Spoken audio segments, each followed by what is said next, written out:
Halo sobat muda dimanapun berada, Shalom. Semoga keadaannya sehat dan selalu dalam lindungan Tuhan. Satu perikop firman Tuhan akan kita renungkan bersama saat ini. Mari kita baca dalam Injil Matius pasal 5 ayat 13 sampai 16. Kamu adalah garam dunia. Jika garam itu menjadi tawar, dengan apakah ia diasinkan? Tidak ada lagi gunanya selain dibuang dan diinjak orang. Kamu adalah terang dunia. Kota yang terletak di atas gunung tidak mungkin tersembunyi. Lagi pula orang tidak menyalakan pelita lalu meletakkannya di bawah gantang, melainkan di atas kaki Dian sehingga menerangi semua orang di dalam rumah itu. Demikianlah hendaknya terangmu bercahaya di depan orang, supaya mereka melihat perbuatanmu yang baik dan memuliakan Bapamu yang di sorga. Sobat muda yang terkasih dalam Tuhan, istilah garam dan terang tentu sudah tidak asing lagi untuk kita dengarkan bersama. Istilah ini sangat melekat pada orang-orang Kristen. Sebagai orang yang percaya kepada Yesus Kristus, kita diutus untuk menjadi garam dan terang di tengah-tengah dunia ini. Sebutan yang sangat istimewa bagi kita sebagai umat pilihan yang telah ditebus. Tetapi, pernahkah kita berpikir sebagai orang-orang yang sangat istimewa, mengapa kita tidak disebut sebagai berlian atau permata ataupun barang-barang berharga yang lainnya? Sebagai orang-orang spesial, seharusnya kita mendapat istilah yang spesial juga ya, seperti tadi berlian, permata, atau barang-barang berharga yang lain.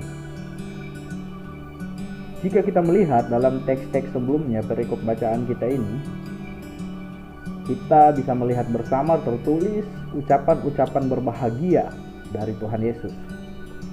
Ucapan-ucapan berbahagia. Kalau kita teliti, lebih tepatnya ini merupakan ucapan-ucapan atau kata-kata penguatan bagi pengikut Kristus.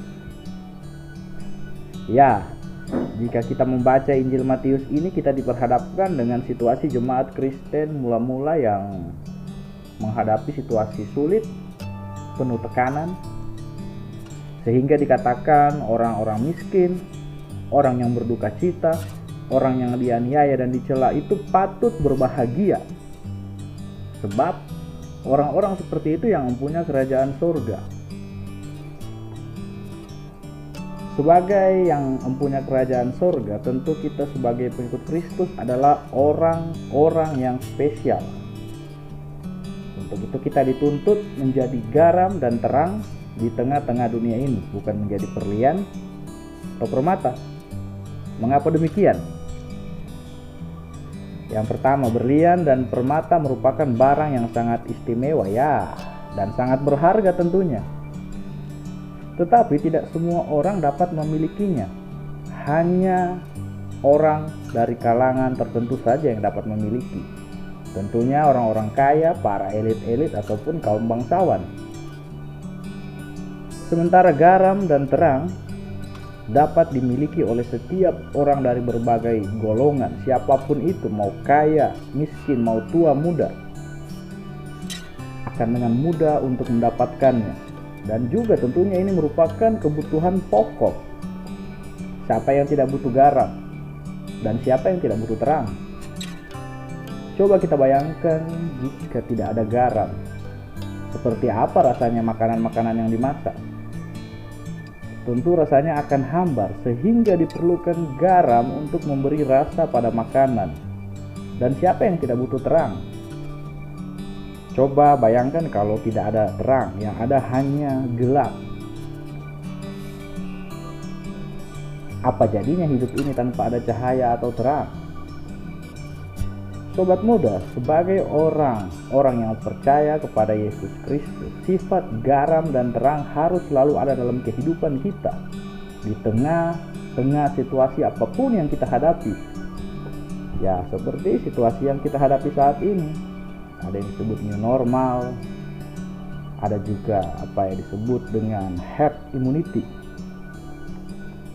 Mari kita lihat sifat garam, yaitu memberi rasa. Makanan akan menjadi nikmat bila diberi garam. Tetapi garam yang dimaksud dalam teks ini merupakan garam yang terbuat dari batu, bukan seperti garam-garam yang ada pada saat ini. Makanya dikatakan jika garam itu menjadi tawar, dengan apa lagi dia akan diasinkan? Jika garam itu sudah menjadi tawar, sudah tidak ada gunanya lagi maka dia hanya dibuang dan diinjak-injak orang. Kita pun demikian, jangan sampai menjadi tawar dan tidak berguna bagi orang-orang yang ada di sekitar kita. Di tengah-tengah situasi yang dihadapi, kita tetap harus menjadi pemberi rasa. Kehadiran kita menjadi berguna dan melakukan hal-hal positif. Seperti kita membagikan informasi yang bermanfaat bagi orang-orang. Selanjutnya, sifat terang. Terang tidak dapat disembunyikan meskipun tempat gelap sekalipun. Jika ada sedikit cahaya, maka akan mengalahkan kegelapan yang ada. Terang akan ditempatkan pada tempatnya. Ibarat orang memasang lilin, pasti akan diletakkan di tempat yang dapat menerangi ruangan yang gelap, sehingga terang dapat memberikan petunjuk bagi orang-orang untuk mengetahui arah. Jika tidak ada terang, orang-orang tidak akan dapat melihat jalan, orang-orang tidak akan dapat berjalan ke sana kemari.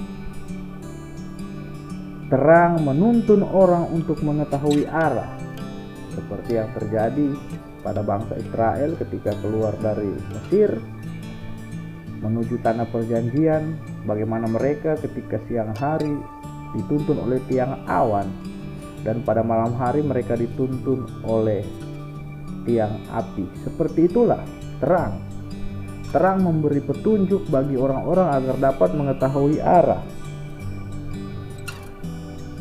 Orang Kristen terpanggil untuk menjadi terang dunia. Jangan sampai menyembunyikan terang itu, atau jangan sampai terang itu menjadi redup. Dan yang terakhir, baik garam dan terang sama-sama memiliki sifat mempengaruhi. Maksudnya ialah memberikan pengaruh yang baik. Garam dapat mempengaruhi rasa, dari yang hambar menjadi punya rasa. Begitupun dengan terang, akan menjadi penerang bagi tempat-tempat yang gelap. Dan juga begitupun bagi kita sebagai orang muda, harus terus menjadi teladan dan menjadi pengaruh yang baik bagi orang-orang yang ada di sekitar kita. Kehadiran kita menjadi pembeda. Maksudnya, kita harus menjadi teladan bagi orang-orang yang ada di sekitar kita. Dengan tindakan-tindakan yang kita lakukan, dapat menginspirasi orang lain. Seperti yang saya katakan tadi, kita terus memberikan informasi-informasi yang positif yang berguna bagi orang-orang. Bagaimana juga kita harus patuh kepada setiap aturan yang ada, setiap anjuran yang ada. Semua harus dimulai dari diri kita, agar orang-orang yang di sekitar kita dapat melihat secara langsung, dan harapannya kita memberi pengaruh kepada orang-orang lain untuk melakukan dan menerapkannya dalam kehidupan sehari-hari. Dengan begitu, terang Kristus akan terpancar bagi orang-orang yang ada di sekitar kita, dan nama Tuhan akan terus dimuliakan. Amin.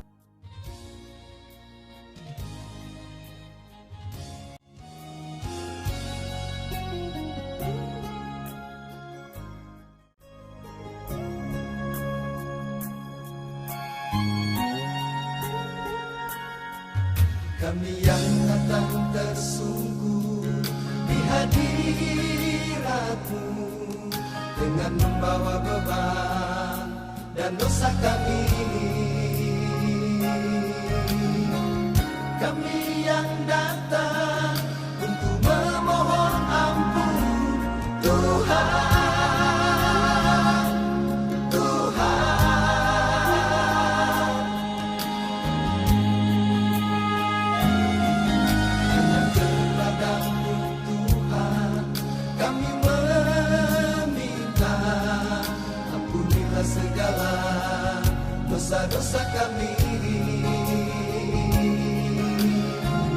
yang kami lakukan